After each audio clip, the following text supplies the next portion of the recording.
Hey, welcome to 100 Mile Drive, and in this video I want to talk about 6 major differences I found in this 2024 Tesla Model 3 compared to the 2023 Model 3, and whether I like them or not as a potential car buyer after spending almost 2 days with this car. Number one is the exterior styling, and that's the most obvious one. I definitely like the new Tesla's design language with this new thinner looking headlights compared to the old ones which look like a frog. There is not much change on the side profile except the new wheels, which look pretty good for the standard wheels. And of course the tail lights, they didn't make too many changes, but they didn't screw it up as well. So overall the new Tesla Model 3 looks more elegant, more stylish, and more mature. Number two is interior quality. There's definitely an improvement in the 2024 model. If we can look here, now this lower plastic is what I criticized in 2023 Tesla Model 3 for being like thin and cheap. The issue I'm having with this is this Tesla uses this plastic throughout, like you'll see it in the trunk and then the lower panels, and this is cheap, like cheap. Look at this right here, how it moves, how it's not even secured. Like I can slide like a credit card there. And here in 2024 Tesla Model 3, it is definitely a thicker plastic. I can no longer squeeze these areas, so that's pretty good. There's some carpet here. Instead of Alcantara, we have this material, this fabric, and it looks pretty good. Everything is pretty sturdy. This is what I like about it. Of course, new steering with all these buttons we're gonna talk about, but overall steering looks nice. New and improved seats. I love the seats. And now you have an option of cool seats, right? We'll go here, we'll go cool, and then we can set our cool seats, and I really like how they work. So definitely an improvement over the old model. You're definitely gonna enjoy the materials in this new car for sure. Number three is driving experience in this 2024 Tesla Model 3 rear-wheel drive, and it's a definitely more comfortable car. Now suspension is about 10 to 15% relaxed compared to the old one, so it definitely soaks the bumps a little bit better. So that adds to like a premium feel of this car. Steering is a tiny bit more relaxed. One thing I was saying about the 2023 model, the previous gen, is that that has like a go-kart feel. Now, while this car still has a very crispy handling, engaging acceleration, and pretty good suspension, which is flat in the corners, but that go-kart is felt more in the previous gen. So if you're a car enthusiast, you want firmer suspension, you want even quicker steering, then you may want to stay or basically buy the older 2023 Model 3. By the way, you can still buy one in the inventory.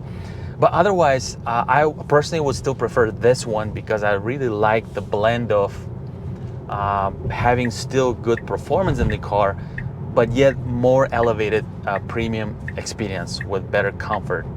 I'm still getting used to the Stalks. I have to look at them every time.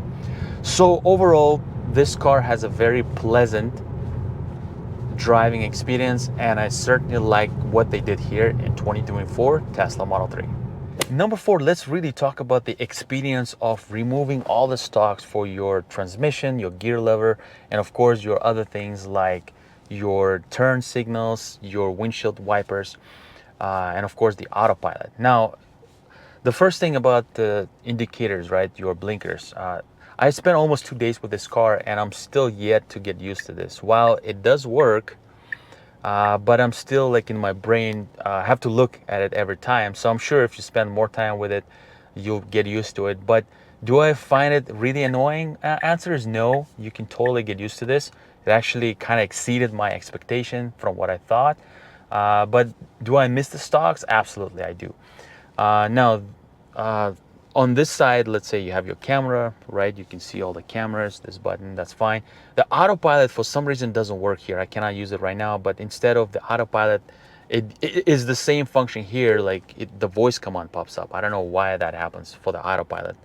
Now, for the windshield wiper, I found it a little bit annoying. Honestly, Stocks makes it easier. Another thing, when we bring the windshield wiper, a lot of people use it on auto, but there is no sensitivity adjustment on the auto mode. So that's an issue. I think Tesla definitely needs to fix that. That's, I think, where I miss the Stocks the most is for the windshield wipers. Now, as far as the gear lever, right? Like, what is it like? This is not bad, actually. I thought, again, this will be very annoying, but overall, this is not bad. and this is your P, of course. And this is another area, right, where I first was looking here and here, but then it's on this panel. You just press it and boom, all these illuminate here, and you can, you know, go in reverse, and obviously you can go park. Now this is your lights, you just poke them, and then this is your emergency thing.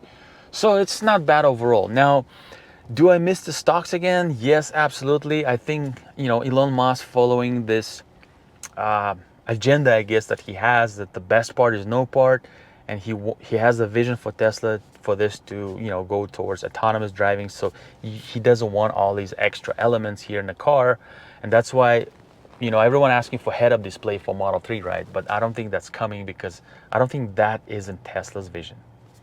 Number 5 is cool seats. They really work well here in Tesla Model 3. As you can see here, we can go to the climate menu and then go to our cool or heat. In this case, we'll go to cool and adjust this. Now, the best part about this, that I actually feel them in my back. You know, I've driven quite a few cars now on this channel, like a BMW iX, the Mercedes GLE, the 53 AMG, which is a pretty high-end car. But the experience here in Tesla Model 3 so far is the best one, where I really feel a nice kind of like even, you know, spread of this cool air that really makes me feel comfortable. For some reason, the BMW Mercedes, what happens is you hear another little motor kind of working for the cool seats, and it feels like I'm blocking this little vents, you know, like I'm sitting, I'm pressing against the seat, I'm blocking them. So it doesn't feel as right for some reason. This is the first car where I actually experienced the cooled seats in the right way. And number 6 is the audio system in this car. It is definitely more improved for the 2024 model compared to the 2023. While I can't really demo it, but you can certainly experience it even on a basic test drive. It has a really good bass. Of course, you can adjust all your equalizers here.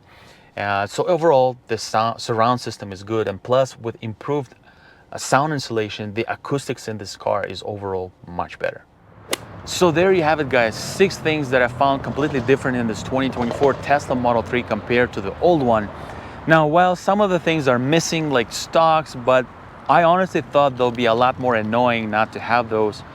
You can totally get used to this, and with this entire minimalistic interior, it kind of works fine. Now, as far as driving dynamics, I think this car is, like I said, more mature, more elegant, and it kind of blends in really well with this car, and you're gonna like it. So even if you're a car enthusiast, you can still have fun with this car on the back roads. So let me know what you think in the comments, and I'll catch you in my next video.